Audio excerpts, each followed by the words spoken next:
Lu makan berak di sini nggak hargain gua. Lu kalau pengen tahu, gua jagoan yang megang Kikiwul. Iya, Pak. Ada nih gua nih. Kalau gua tutup jalan di depan, baru bisa bergerak. Waalaikumsalam. Kenapa nggak boleh di sini? Kenapa alasannya? Ini tahu alasannya bukan.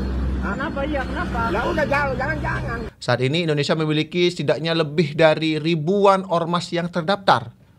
Namun tidak semua ormas menjalankan peran positif. Investor berbondong-bondong ke Vietnam dan sekedar menanamkan investasi dalam tanda kutip receh di Indonesia.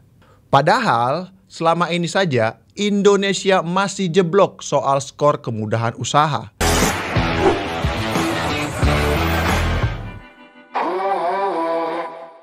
Tindakan sejumlah organisasi masyarakat atau ormas yang meminta tunjangan hari raya atau THR kepada perusahaan yang bahkan berujung pada penutupan pabrik di Cilegon. Tentu fenomena ini menimbulkan kekhawatiran serius terkait dengan iklim investasi dan ekonomi, kebijakan politik, serta penegakan hukum di Indonesia. Ketua Umum Asosiasi Pengusaha Indonesia APindo, Sinta Wijaya Kamdani, menyebut gangguan dari ormas atau LSM sudah kerap terjadi. Setiap hari raya, ormas langganan meminta THR dan jatah ke berbagai pabrik di kawasan industri. Hal itu menyebabkan tambahan biaya yang tentu tidak sedikit. Kawan-kawan Gemapos, kalau kita bicara organisasi masyarakat, sebenarnya memiliki akar sejarah yang sangat panjang di Indonesia. Sejak masa kolonial, ormas berperan dalam perjuangan kemerdekaan. Kemudian ada perjuangan pendidikan dan sosial keagamaan. Sebut saja ormas besar seperti Nahdlatul Ulama atau NU dan Muhammadiyah telah memberikan kontribusi signifikan dalam pembangunan bangsa Indonesia. Namun seiring berjalannya waktu, muncul ormas-ormas baru dengan berbagai latar dan tujuan. Saat ini Indonesia memiliki setidaknya lebih dari ribuan ormas yang terdaftar. Namun tidak semua ormas menjalankan peran positif. Beberapa di antaranya terlibat dalam praktik premanisme seperti pemalakan dan intimidasi terhadap masyarakat dan pelaku usaha serta iklim investasi. Padahal selama ini saja Indonesia masih jeblok soal skor kemudahan usaha. Pada tahun lalu dalam laporan Business Ready yang dikeluarkan oleh Bank Dunia, sejumlah skor Indonesia di bawah 50 negara masuk laporan tersebut. Indonesia mendapat skor rendah pada 3 indikator, yakni Financial Services dengan skor 57 dari 100, kemudian Business Insolvency 57, dan Market Competition mendapatkan skor paling rendah di antara 10 indikator dengan nilai 52. Jika melihat data-data itu, tantangan usaha memang tidak semata-mata soal keamanan. Meski begitu, premanisme dan ketidakjelasan penanganan hukumnya memang merupakan hal yang dapat mendorong bisnis insolvensi. Itu sungguh disayangkan karena sebenarnya Indonesia unggul di 3 indikator lainnya. Namun, sebagaimana bisa kita lihat dari persaingan di regional, keunggulan lokasi, jumlah tenaga kerja atau layanan utilitas merupakan hal yang mudah disaingi negara tetangga. Tidak mengherankan jika sejak 2024, investor berbondong-bondong ke Vietnam dan sekedar menanamkan investasi dalam tanda kutip receh di Indonesia.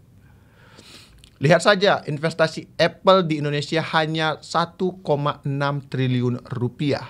Sedangkan uang yang ditanamkan di Vietnam itu mencapai 15,84 miliar US dollar atau setara 256 triliun rupiah. Hal serupa juga dilakukan Microsoft dengan hanya menanamkan senilai 1,7 miliar US dollar atau 27 triliun rupiah pada teknologi AI di Indonesia. Angka itu lebih kecil jika dibandingkan dengan investasi di Malaysia senilai 2,2 miliar US dollar atau 35 triliun rupiah.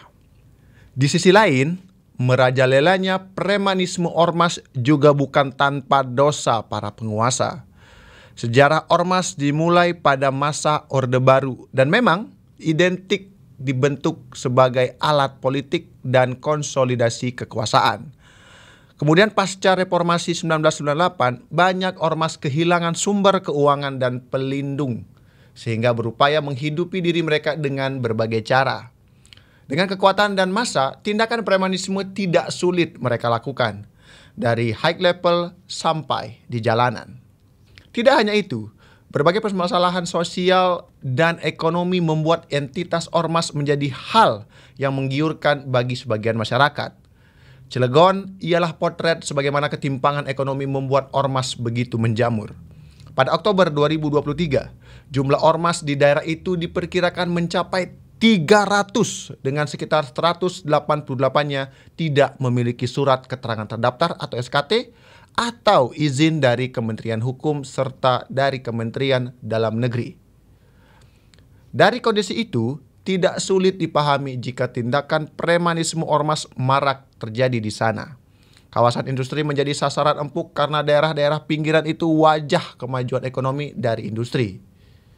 Penutupan pabrik di Cilegon tidak hanya berdampak pada perusahaan tetapi juga berdampak pada pekerja dan masyarakat sekitar.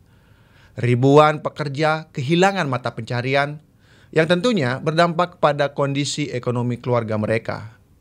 Selain itu, penutupan pabrik juga mempengaruhi perekonomian lokal karena banyak sektor lain yang terkait dengan operasional pabrik tersebut. Pemerintah perlu mengambil langkah konkret untuk mencegah terjadinya kasus serupa di masa depan. Penegakan hukum terhadap para pelaku premanisme jelas harus dilakukan. Meski itu tidak akan benar-benar menghentikan premanisme ormas selama kesenjangan ekonomi masih tinggi. Karena itu, solusi jangka panjang harusnya memasukkan langkah-langkah pemerataan ekonomi, termasuk akses pendidikan. Karena hanya dengan langkah menyeluruh itu, ormas tidak lagi mudah subur di wilayah marginal. Bagaimana menurut kawan-kawan Gemapos? Silakan tulis pendapat kalian di kolom komentar. Jangan lupa like, komen, dan subscribe. Terima kasih.